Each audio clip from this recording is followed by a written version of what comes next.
always been political from the very beginning, and I'm glad to see that this case is finally going away. It never should have been brought in the first place.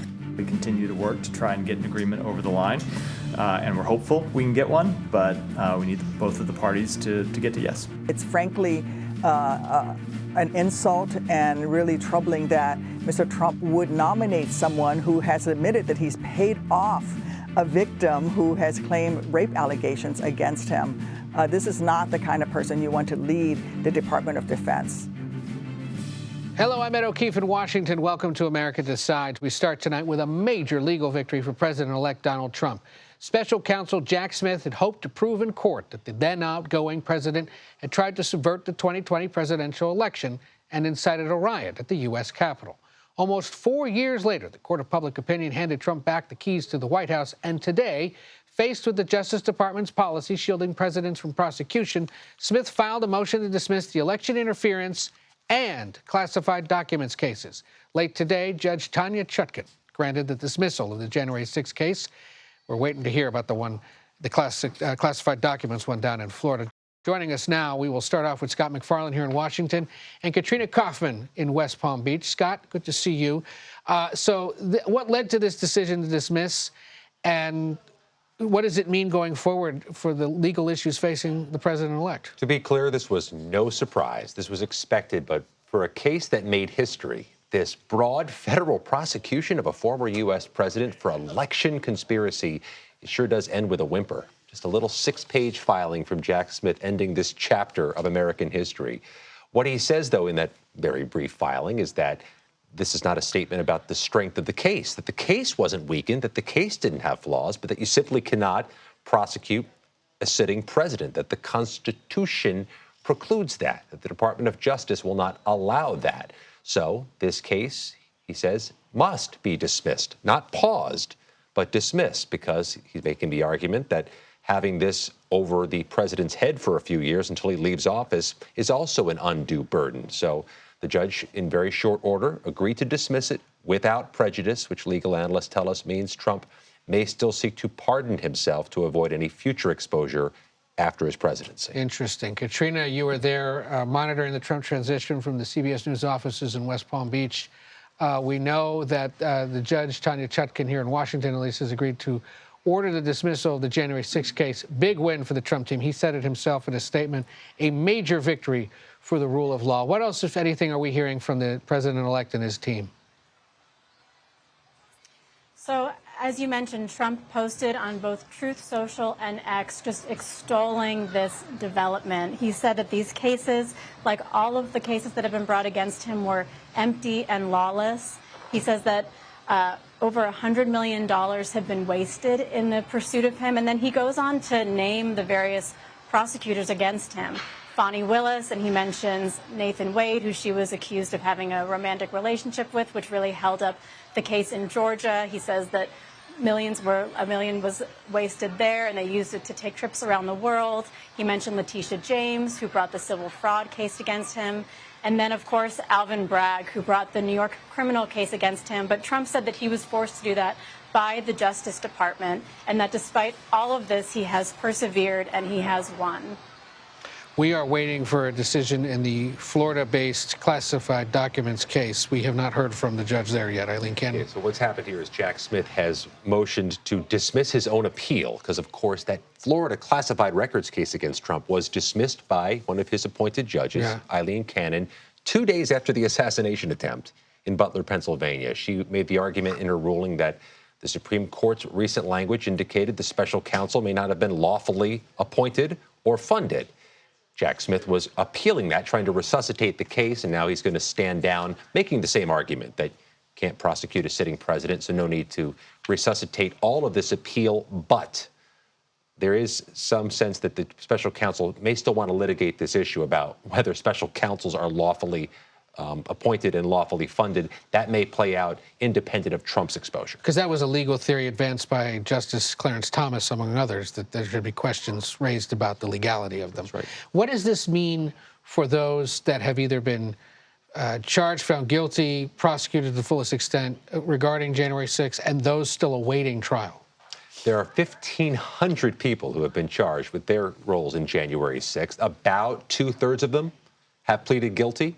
A couple hundred more have been convicted at trial, which leaves a few hundred more still to be prosecuted fully. And there still are arrests. Ed, there were 2 arrests announced today for January 6, 2021. Trump has pledged pardons. Many of these defendants who have their cases open are seeking to delay them until after January 20th, hoping to get the pardon. For now, judges are saying, no, you continue with your cases. You can't speculate a pardon's coming and slow down your case. But boy, they sure are expecting pardons when Trump takes office. Yeah, Katrina, let's shift now to the transition. As you know, the president-elect added several more names over the weekend to his incoming administration. We have their names and faces we can show folks. There's guys like Scott Bessent, set to be his pick for Treasury Secretary, the outgoing Oregon Congresswoman Lori Chavez de Remer, who's going to be the labor pick, Brooke Rollins, one of his close policy aides for agriculture, Scott Turner, former NFL player and motivational speaker for Department of Housing and Urban Development. Is there anything that sort of speaks to who these people are, why he chose them, and are we expecting other picks to come in the coming hours or days? We are still waiting for a few more smaller picks. One that's really notable that you just mentioned is Scott Bessent. That position of Secretary of the Treasury is very coveted, and there was really a lot of infighting over it, we heard. Bessent was an early favorite. Then it was potentially supposed to be Howard Lutnick, who ultimately got Secretary of Commerce. Then some other names came into the mix. But there's been a really positive response to the selection of Scott Bessent, who's a hedge fund manager. The markets really responded positively to that. Another notable pick is Alex Wong, who's the principal deputy national security advisor. And what's interesting about him is he is the person who facilitated Trump's meeting with Kim Jong-un during his first administration. So that relationship with North Korea, he also has ties to China. You mentioned Brooke Rollins. She has a background in agriculture, actually grew up on a farm, studied agricultural development. Trump has extolled her work with 4-H. And Katrina, do we have any better sense of whether the Trump transition team will ever use traditional FBI background checks, or are they still relying on private entities to look into the past of these picks? It's not quite clear how they're going to move forward with that yet, Ed, but really this is just standard practice. So as of now, they are breaking with tradition, it seems, in going this route, but it's not clear that would ultimately hold up confirmation of these candidates. Yeah, an important distinction that there's no law that requires an FBI background check. It's just been tradition because the FBI was seen as a reliable entity that could look into these things. Of course, the president-elect has a history with the FBI that doesn't necessarily sow trust. Let's put it that way. Katrina Coffin at West Palm Beach, Scott McFarland here in Washington. Thank you both for the latest on all that. Coming up, we'll take a deeper look at what led Jack Smith to call for the dismissal of the federal cases against President-elect Donald Trump. Former Deputy Assistant Attorney General Harry Litman, a friend of the program, joins us next. Plus, an Israeli strike smashes into a Beirut building, the massive explosion sending smoke billowing into the sky. But could a ceasefire between Israel and Lebanon be just hours away? We're tracking that as well. You're watching America Decides.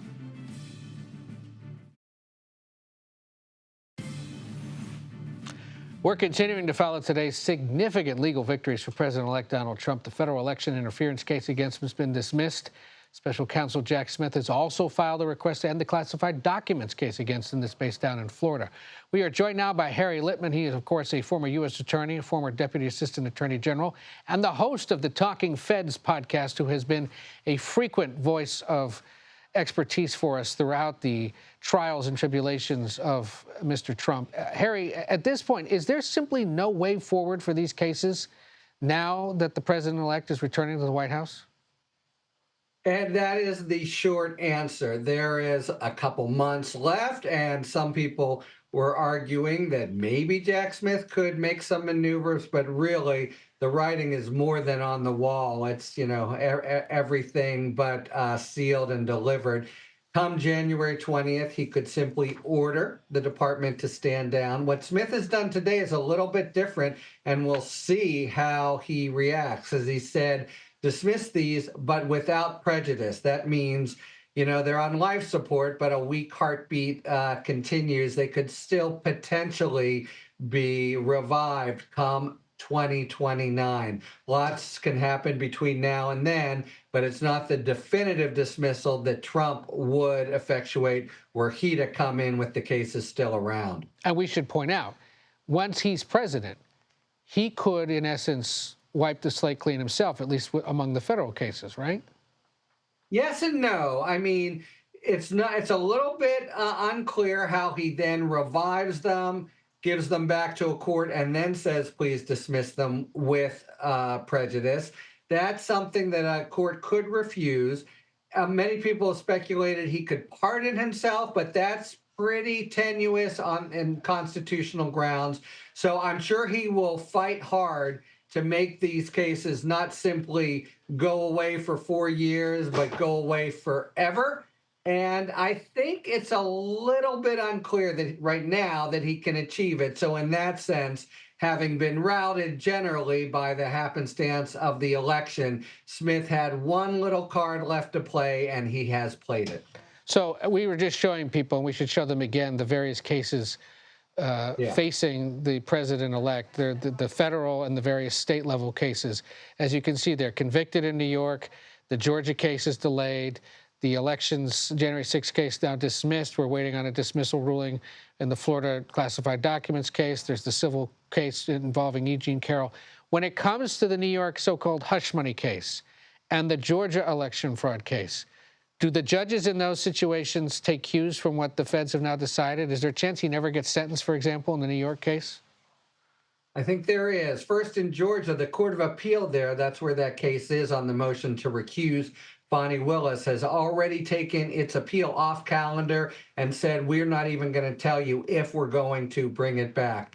In New York, yes, the judges said Trump has a big motion to dismiss based on immunity, saying make the whole thing go away as if it never happened. And if he wins that motion, which the judge has agreed to hear first, then the sentencing goes away. If he loses it, he'll appeal that loss, maybe all the way up to the U.S. Supreme Court. But if and when a ruling of that nature is upheld, there's still the possibility of a sentence by Judge Juan Merchan in the New York case where he's been convicted of 34 counts. He'll have an argument then that says something like just even showing up and being subject to punishment in this way violates the Constitution. No court has ever held it, but he could try to push a little on the immunity opinion from last year to have a court recognize it. In our remaining minute or so, Harry, I'm curious. You've worked in the Justice Department. You host a podcast called Talking Feds, for goodness sake. Yeah. What's it like for the career attorneys at the Justice Department who see these cases falling apart? Are they demoralized by this, or are they kind of like, well, Dems the rules, we just got to do what the rules say? No, this is not a Dems the rules as usual kind of situation. It's not simply these cases falling apart, but the assertion of the power just from the president to make them fall apart and other things that are contemplated for the DOJ. We have a really demoralized career staff, people putting their resumes on the street, people being really afraid of what Trump's entry will mean for the storied DOJ function of doing justice without fear or favor. This is the worst crisis I've ever seen in DOJ history. And that is exactly how the president-elect wants it to some extent. I mean, he's right. Trying to disrupt the federal government. Might as well start with the Justice Department. Harry Litman, we appreciate your perspective always. Thank you so much. Thank you very much, Ed. Shifting now to the Middle East, another day of Israeli strikes across Lebanon.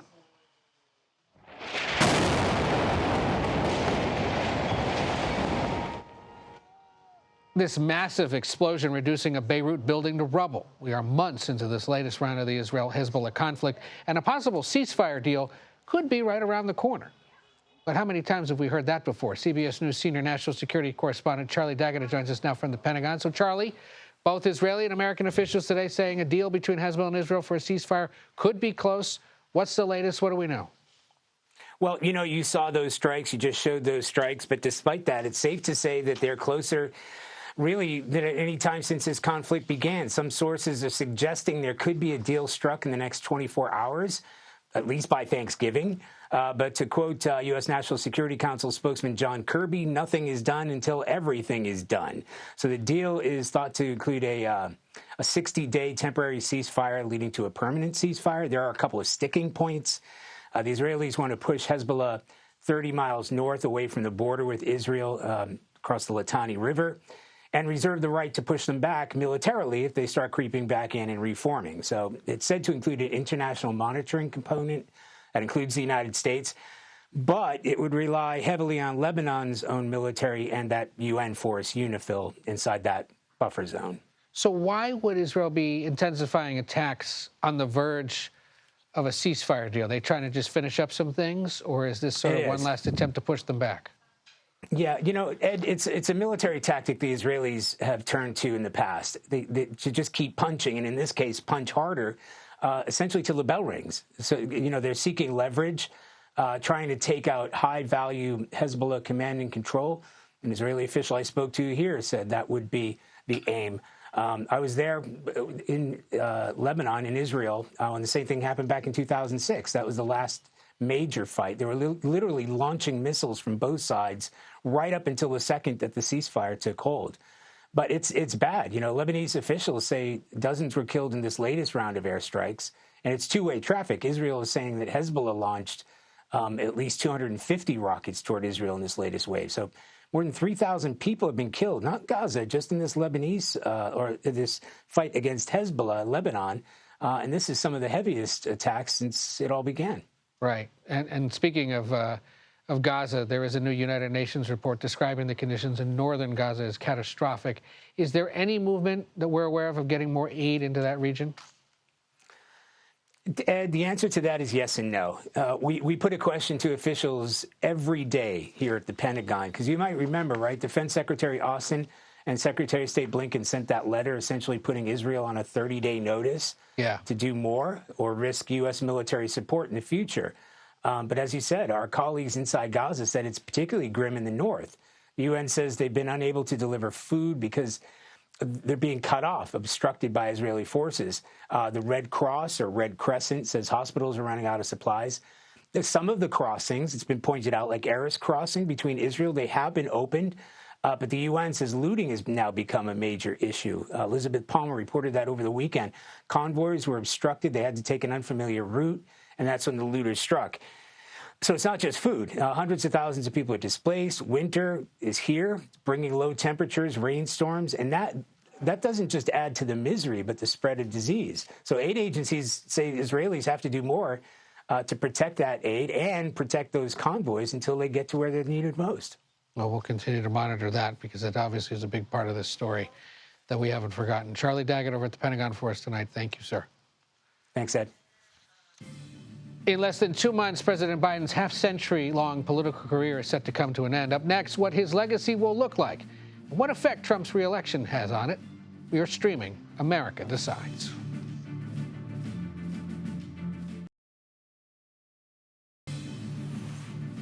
Negative views towards the economy helped drive voters to the polls this election. And now, according to new CBS News polling, more Americans are already feeling better about the economy. 42% of registered voters say the economy is, quote, good. That's a 6% jump from October. CBS News Executive Director of Elections and Surveys, Anthony Salvanto, joins us now. Anthony, as the votes are still being tallied in various parts of the country, it's interesting that you have all this new data about how people are already feeling 3 weeks after the fact. So take us through how voters feel about the Trump transition so far. Positively, in a word, Ed. Let me show you what that looks like, right? How's he handling the transition? 59% approve. Now, what happens here is you're looking at all Americans here, whether people voted or not. In fact, let me show you that breakdown and how people feel about the results of the election, right? For people who voted, especially those who voted for Donald Trump, happy or satisfied. But even those who didn't vote say that they're happy or satisfied on balance. And that kind of tells you, well, they maybe let other people decide, or maybe they didn't really love either candidate, but they're happy and satisfied. That's what drives those overall Americans numbers. And take a look at these splits, though. When we get back to partisanship, Ed, you get Republicans who are excited and optimistic, even more so than they were in 2016, the first time he got elected. Democrats concerned and scared, but not necessarily motivated to oppose him or do things to oppose him. They're more sort of less paying attention, a little bit maybe exhausted from the election campaign. They're sitting a few plays out. That 4% concerned, 1% scared Republicans, that would be an interesting group of people to meet. and in your last group of numbers, are the 13% who are angry but didn't vote. That's the poll up or shut up group of people, right? Like if you didn't vote, you're not allowed to have an opinion, many people would say. Interesting that 13% of non-voters are angry about it, but didn't show up.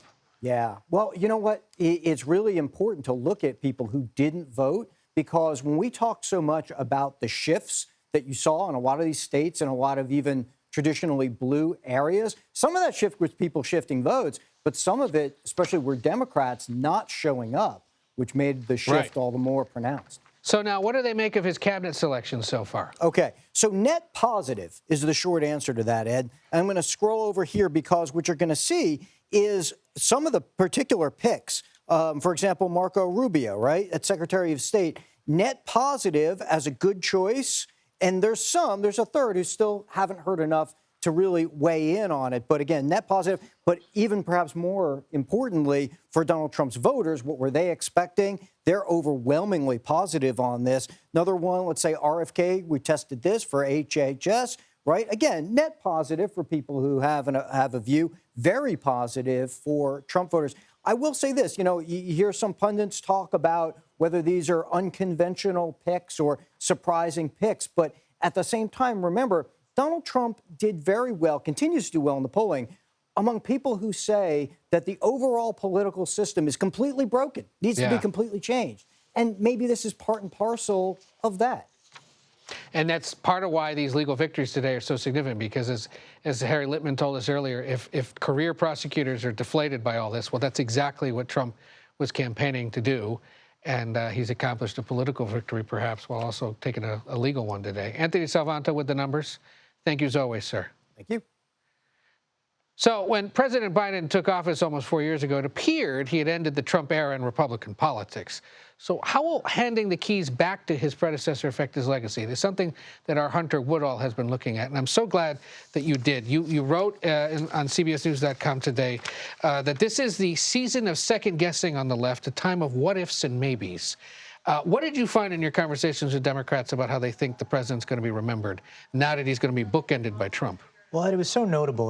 Congressman Lloyd Doggett from Texas, he was the first congressional Democrat to call on President Biden to withdraw from the race in July after that disastrous June debate performance.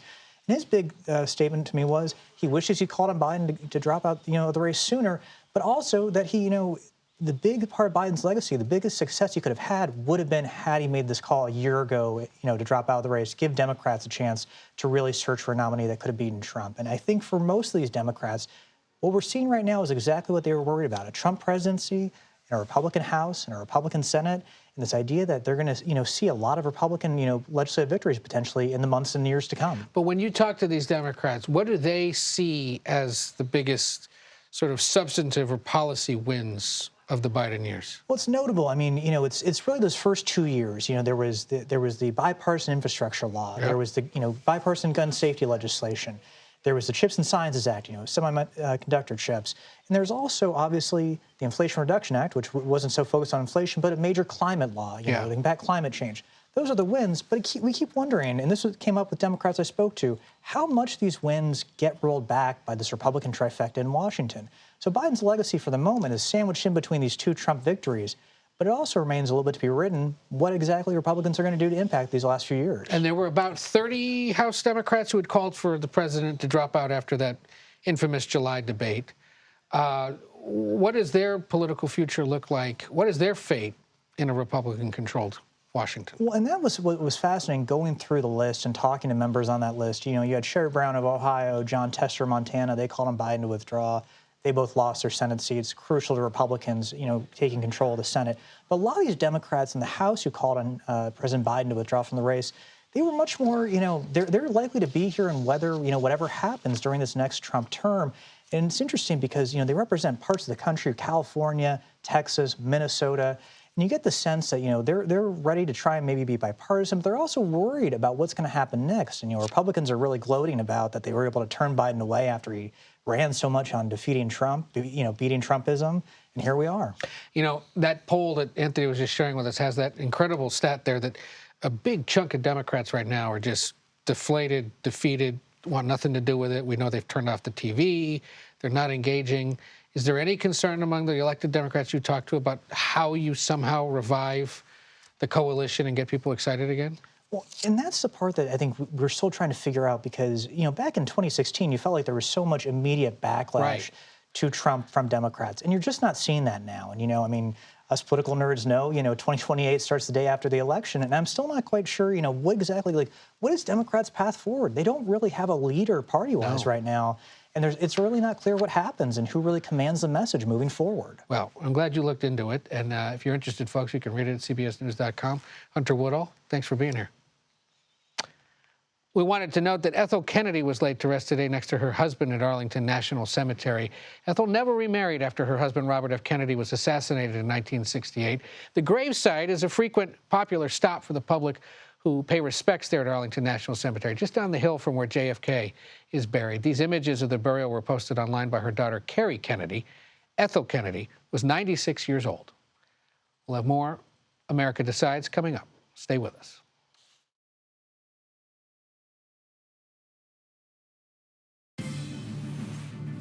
Welcome back to America Decides. It didn't take President-elect Trump long to pick his second choice for Attorney General once Matt Gaetz withdrew his name from consideration last week. He's asking former Florida Attorney General Pam Bondi to be his nominee. She defended then-President Trump during his first impeachment trial and has spent much of the last year running a Trump-aligned policy institute. We're joined now by Jasmine Wright and Shelby Talcott. Jasmine covers politics for Notice, N-O-T-U-S, News of the United States. And Shelby covers the same beat for Semaphore. If you like your news yellow, you should go check out Semaphore. You'll understand what you do. But good to see both of you. Thank you for being here. Happy Monday. One of those days where you kind of go, there was a lot more yet again. Let's start where last week kind of ended, Shelby, on Pam Bondi, because it's an important and a notable pick, obviously going to be a very high-profile position.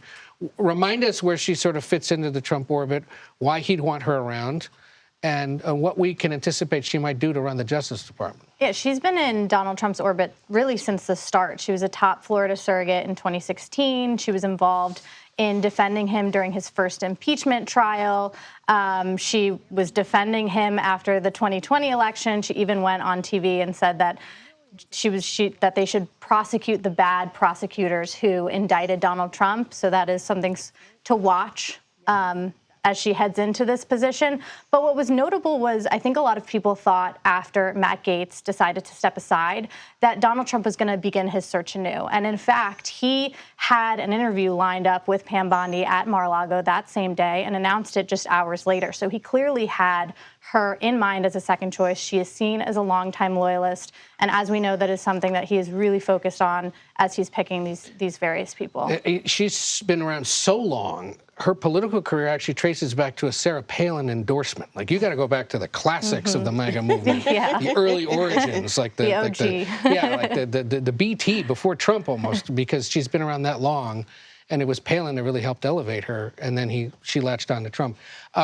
Based on your reporting, how psyched are they about today's legal rulings? Oh, they're extremely excited. I think that internally they were expecting it. It was just sort of a wait and see when this is going to happen as soon as he was elected. Even before he was elected, we all spoke to people who said none of these are getting tried beforehand, and if Donald Trump wins, they're all going to sort of go away. They are extremely happy with this, but also anticipated it. So, Jasmine, it's been nearly 3 weeks since Election Day. We have not seen or heard much from the Vice President, Kamala Harris. We know she's coming back from a few days in Hawaii. She's going to be here celebrating Thanksgiving in D.C. Yep. There has been a lot written in the last few days about her potential political future.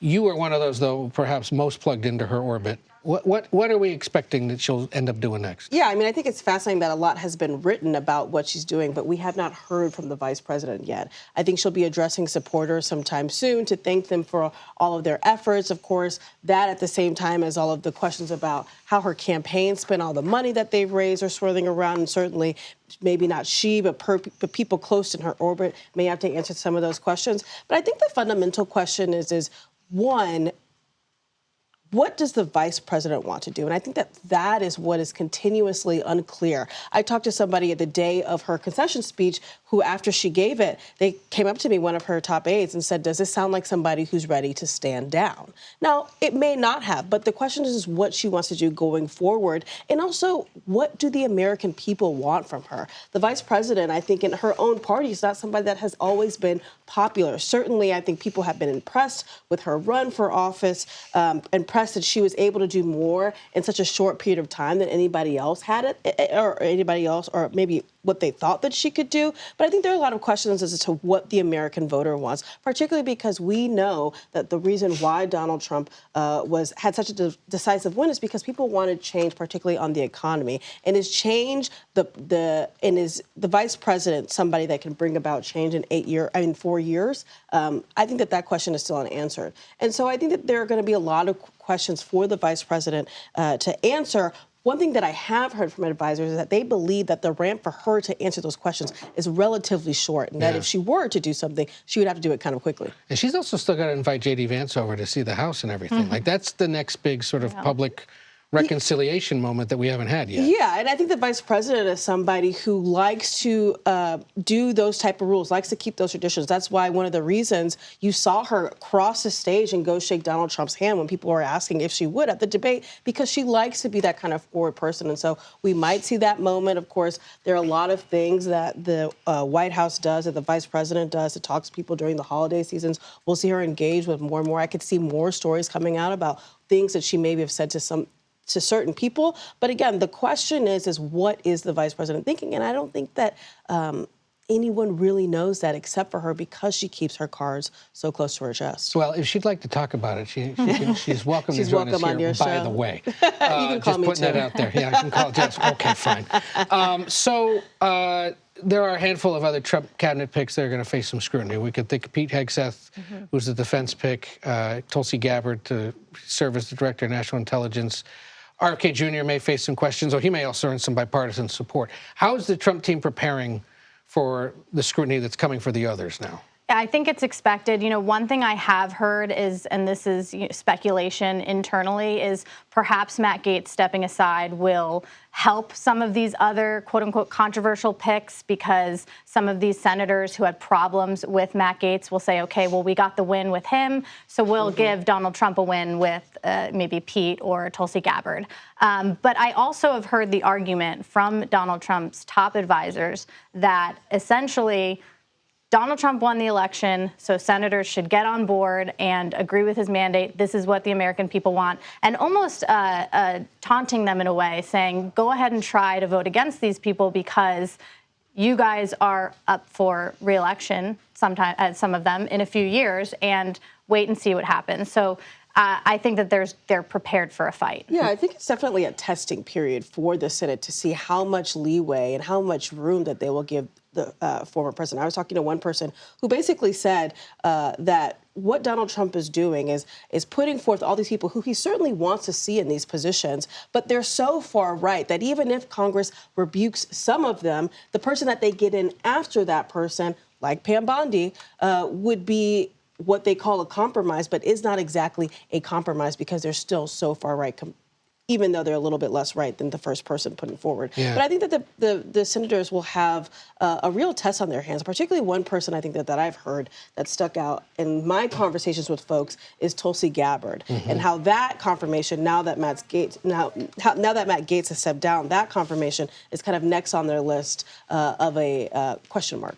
By the way, you called it a decisive victory. You guys know that his margin, his popular vote margin, is now Shrinking. under 50%, Sure. right? Should they still be calling it a mandate if it's that close? I mean, they're less than 2 I think the percentage Trump points away. campaign believes it's a mandate, no matter how close it is, particularly if he still wins a popular vote, which I think he's on track to. I think that they believe that they have a huge runway with the American people. Now, of course, I think that's going to be highly dependent on how the economy does over the next 2 years. You call that a mandate, 49.9 to 48.3? You know, I think they look at it in terms of when I talked to Donald Trump's team, they won all of the swing states. Right. And so regardless of what these numbers ultimately end up doing, these were 7 swing states that Donald Trump was not expected to win all 7. Yeah. And so I think that's something also to keep in mind. And at the end of the day, is your average American voter focused on the percentage point 2 or 3 weeks out after the election?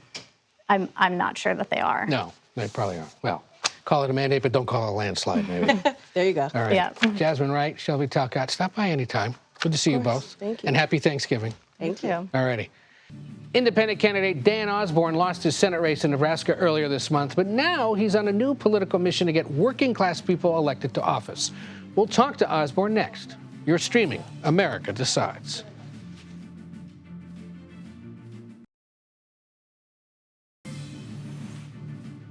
An independent candidate who came up short in his bid to win a Senate seat in Nebraska is seeking to change the type of politician typically elected to office.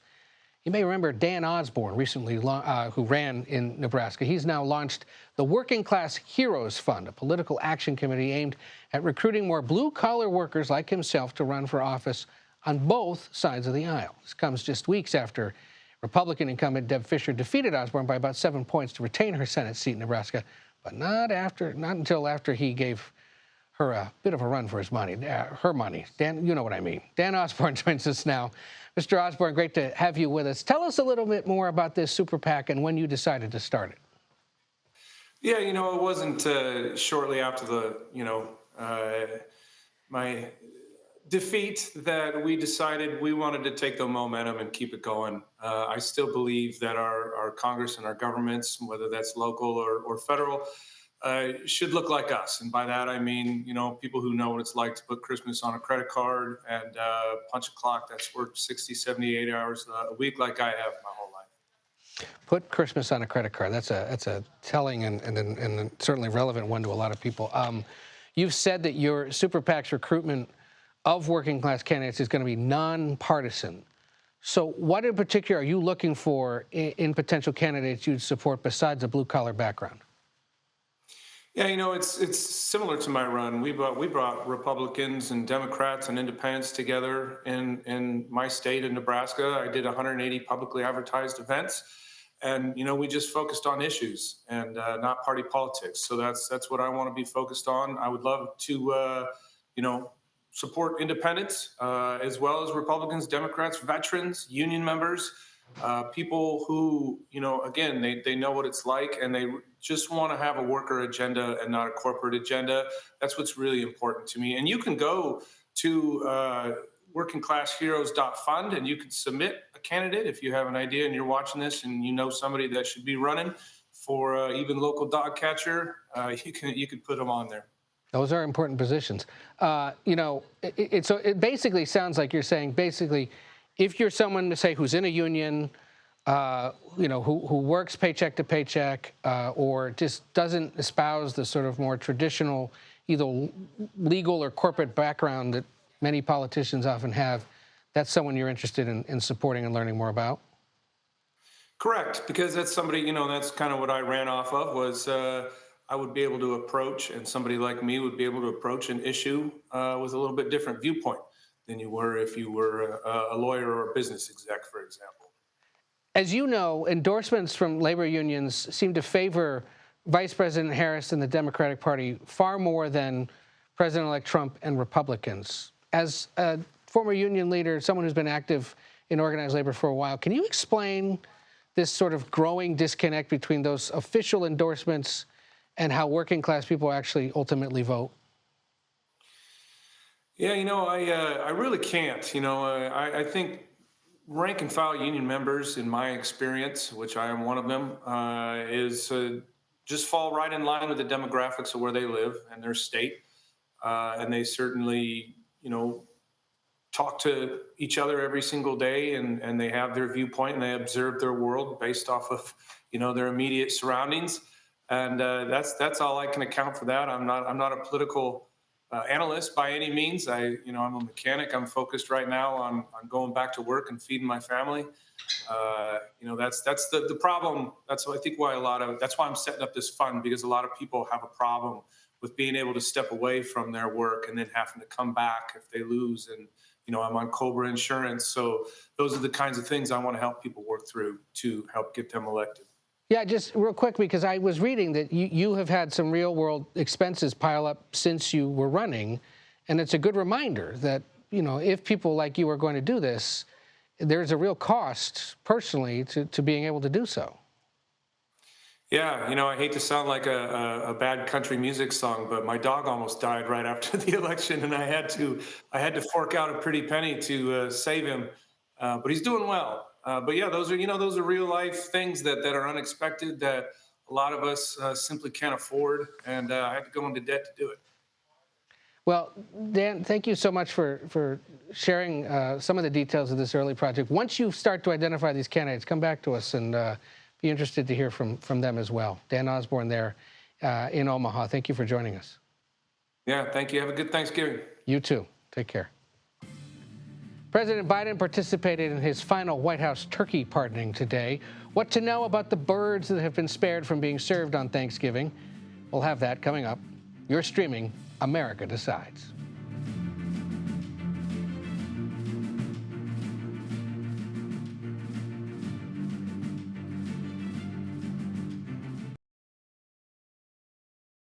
Based on your temperament and commitment to being productive members of society, I hereby pardon Peach and Blossom. President Biden pardoned some poultry this morning, continuing a White House tradition dating back to the late 1980s. Peach, who you see there, and Blossom hail from Minnesota, but they're named after the state flower of the president's home state of Delaware.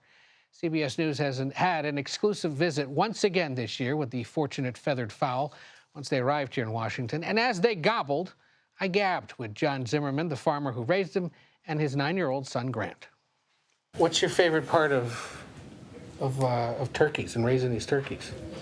Probably when we just got to sit with them and they'd come up to us and climb on us. How small were they when you first met them? Like, they could fit in your hands. Showmanship is a big part of this, so we're trying to pick out the most celebrity-like birds, or the birds that want to show off the most. The most photogenic. The most photogenic also. Yeah.